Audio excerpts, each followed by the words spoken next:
आपकी triple A सरकार थी, ट्रिपल ए फॉर आतंक, ए फॉर अलामिया एंड ए फॉर अमेरिका। ए सरकार, ट्रिपल ए की सरकार से अभी आया है बीसीडी सरकार। अच्छा, बीसीडी सरकार, बी फॉर बेगिंग बोल, सी फॉर चाइना से जो मिलेगा भीख, और डी फॉर डोंकी एक्सपोर्ट।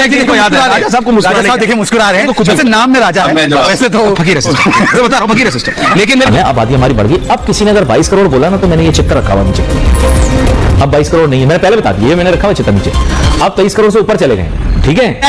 राजा साहब, हो सकता है आपने अपने आप को क्या आपको पता एक्ट्रेस वैक्ट्रेस समझ लिया क्या? जो आपको 2019 में देखने को मिला, हर दफा वही देखने को मिलेगा। लिहाजा इस तरह की जो गीदड़ भभकी हैं वो ना मारा करें और साथ में अपने काम से काम रखें। बदकिस्मती ये है कि जब पाकिस्तान बना था, पंजाब के 17 अजला हमारे हिस्से में या 13 भारत के हिस्से में गए। आज वो 13 अजला 120 करोड़ की आबादी को फीड कर रहे हैं। क्या हम इतने बदकिस्मत लोग हैं कि हमारे पास 17 अजला है और हम रुई बाहर से इंपोर्ट करते हैं, गन्ना इंपोर्ट कर रहे हैं, हम चीनी इंपोर्ट कर रहे हैं। अभी भी देख लेना, ईद पे मिलने जाऊंगा रिश्तेदारों के यहाँ, जिस घर का दरवाजा खोलूंगा अंदर से क्रिकेट टीम निकल रही है। वहाब रियाज आ गया, ये नसीम शाह आ गया, वो शहनशाह अफरीदा आ गया, अफरीदी आ गया, शहनशाह। अब इतने सारे से जमा होते हैं यार, जाके पूछना पड़ता है ये नए खिलाड़ी कहां से आए। बोले इसी साल इन्होंने डेब्यू दिया है यार, तोबा तोबा। और आपको पता है हमें जप्पे मारने का तो वैसे ही शौक है, बेवजह एक दूसरे को जप्पे मारे।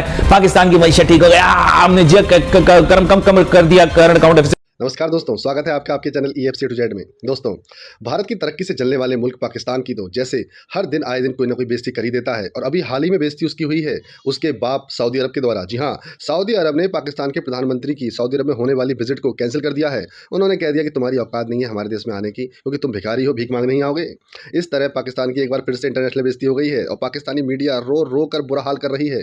समझ सकते हैं कि एप्पल के फाउंडर इस समय भारत में आकर उन्होंने खुद ही मुंबई और दिल्ली में एप्पल के फ़ोन का स्टोर जो होते हैं उनका इनॉग्रेशन किया है। अब आप समझ सकते हैं कि भारत की मार्केट की कितनी वैल्यू है। और ये बात एप्पल को समझ में आ गई और चाइना को इस बात से भी दुख हुआ है कि एप्पल एक तरह से चाइना अपनी बपौती समझता था। तो दोस्तों, ये खबर जब पाकिस्तान को चली तो पाकिस्तान की सोशल मीडिया में हाहाकार मच गया कि हम जैसे भिखारी देश में कौन सी कंपनी आएगी, चाहे वो मर्सिडीज़ हो। अब मर्सिडीज़ भी मेड इन इंडिया हो रही है। जी हाँ दोस्तों, मर्सिडीज़ अब इंडिया में बनेंगी। ये बात भी सुनकर पाकिस्तानियों के होश फाकते हो गए हैं। उनके जिहादियों ने भारत के जवानों पर हमला तो कर दिया, लेकिन अब पाकिस्तान की आवाम थर थर काँप रही है। पाकिस्तान की आर्मी के जनरल के तो पैर काँप रहे हैं। वो कह रहा है कि हमारे पास ना ही गोला बारूद है, ना ही हमारे पास तोपें हैं और ना ही हमारे पास इतना पैसा है कि हम अपनी तोपों को चलाने के लिए उनमें डीजल डाल सकें।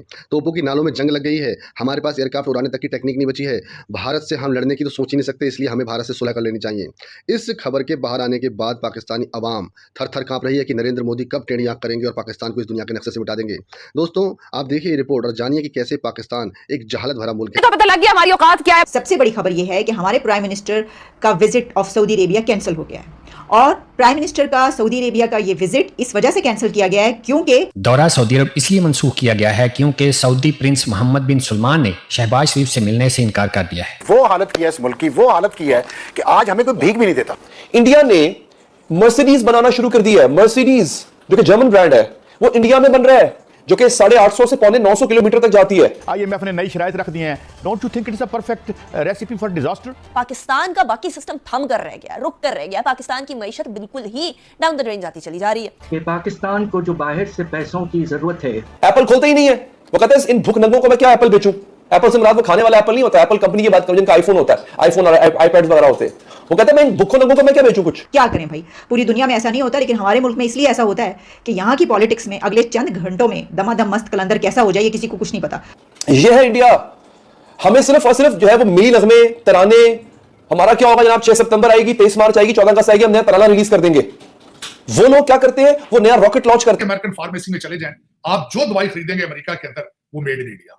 एक तरफ वो अमेरिका के साथ आईफोन बना रही है, दूसरी तरफ रशियन आज delegation is visiting India right now. अगर इंडिया की बात करें तो रशिया के साथ फ्री ट्रेड डील की उनकी बात चल रही है। क्रूड ऑयल सबसे ज्यादा खरीदा जा रहा है। तो पाकिस्तान के अंदर हम बड़ी कोशिश करते रहे हैं कि जनाब बड़े बड़े स्पोर्ट्समैन आए, बड़े लोग आए ताकि पाकिस्तान का इमेज बेहतर हो। लेकिन एक एप्पल के CEO टिम कुक जो है वो इंडिया आए हैं और पूरी दुनिया ने उसको हाईलाइट किया है।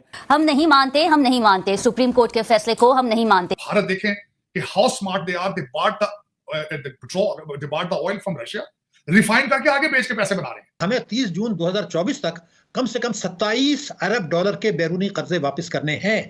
हमने देख लिया कि 1 अरब डॉलर मिलने के लिए हमें किस तरह चने चबाया गया। हम टिम कुक की बात करते हैं, आप 10% की बात कर रहे हैं, बड़े शॉर्ट पीरियड में वो प्रोडक्शन जो है वो 50% तक जाएगी आईफोन की। मैं उनको नमस्कार कहता हूँ, राम राम कहते हैं। यार आप डिफॉल्ट करेंगे या आप अमेरिका से कहेंगे कि जो भी आपके हमारे मुफादात के खिलाफ हमसे फैसले कराना चाहते हैं लम्हेवार, वो हम कर लें। 40,000 मदरसे आपने यहाँ बना लिए हैं। लेकिन बाद में उन्होंने सोचा कि ये तो सारा पैसा और सारा कुछ तो इंडियन क्रिकेट को लेके आने से होगा, पाकिस्तानियों से। उनको लेक्चर दिया कि ये वही लेक्चर था जो उन्होंने एक दफा आपके और मेरे सामने भी दिया था।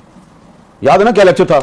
टैंक चलने के काबिल नहीं है, तो आप कह रहे हैं कि मूवमेंट के लिए मेरे पास डीजल नहीं है। ठीक है जी, इस तरह की बातें की थी ना। नॉर्मली ऐसा आर्मी चीफ के कोर्ट मार्शल होना चाहिए, और मुझे अब कहना पड़ेगा, मैं अंदर कमरे में कहती नहीं, बट मुझे कहना पड़ेगा कि इस तरह नहीं होता। 20-25 सहाफियों को सामने बिठा के आप उनको कह रहे हैं कि पाकिस्तान आर्मी लड़ने के काबिल। इसका मतलब आप दुनिया को बता रहे हैं 25 सहाफी, फिर 25 सहाफियों के पास तो बात नहीं रहती इन द वर्ल्ड। उस वक्त भी हमें यकीन था, जब वो ये कह रहे थे तो मुझे उस वक्त भी यकीन था ये गलत कह रहा है, और आपने उसको कन्फ्रंट भी किया था, बल्कि आपको तो मुंह लाल हो गया था, इतने गुस्से में आ गए थे।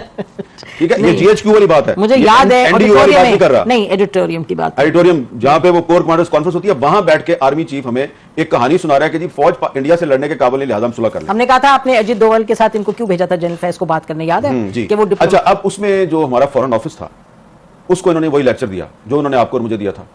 हमने ये देखा कि हमारे फॉरेन मिनिस्टर बिलावल भुट्टो के जाने की जैसे ही बात शुरू हुई, तो उसके बाद फिर से हालात पैदा हुए वहां पर। फिर उनकी तरफ से ये ब्लेम किया जा रहा है, कहा जा रहा है पाकिस्तान के कुछ जो तंजीमें उनके ऊपर कहा जा रहा है कि उन्होंने करवाया। पाकिस्तान ने भी इसके ऊपर जो है जवाब दे रहा है कि हमारे ऊपर इसका मलबा डाला जा रहा है। इससे मुझे लगता है कि हालात, आपको लगता है कि ठीक रहेंगे, क्या हम आगे की तरफ बढ़ेंगे?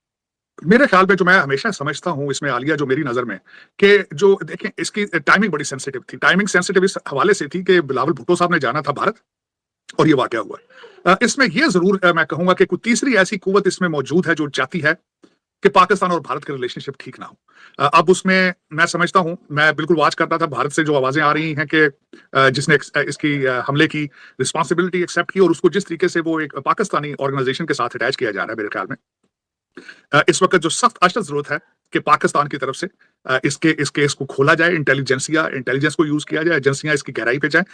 और इस पे मेरे ख्याल में मैं ये समझता हूं हर चीज में एक अपॉर्चुनिटी भी होती है। मेरे ख्याल में एक अपॉर्चुनिटी है इसमें कि पाकिस्तान अपने आप को इसमें से क्लैरिफाई करे और पाकिस्तान बावर कराए कि this is not the state agenda, this is somebody else is doing it and we are even the victim in it. तो मेरे ख्याल में जिस तरह मैंने कहा कि हर चीज के अंदर एक अपॉर्चुनिटी मौजूद होती है, तो पाकिस्तान को चाहिए उस अपॉर्चुनिटी को अवेल करे और अपने आप को क्लैरिफाई करे, not in front of even then Bharat, पूरी दुनिया के सामने एक अपॉर्चुनिटी है कि पाकिस्तान अपने आप को क्लीन करे कि we have change the policy, we are not, it's not a state sponsoring organisation और समथिंग। मेरे ख्याल में और उससे आगे बढ़ा जा सकता है। भारत को भी उससे ना सिर्फ पावर कराया जाए, क्योंकि भारत इस वक्त इस रीजन की उभरती हुई एक पावर है। मेरे ख्याल में Pakistan need to get aboard and clarify और क्लीन देयर रैकेट और अपॉर्चुनिटी को अवेल करना चाहिए।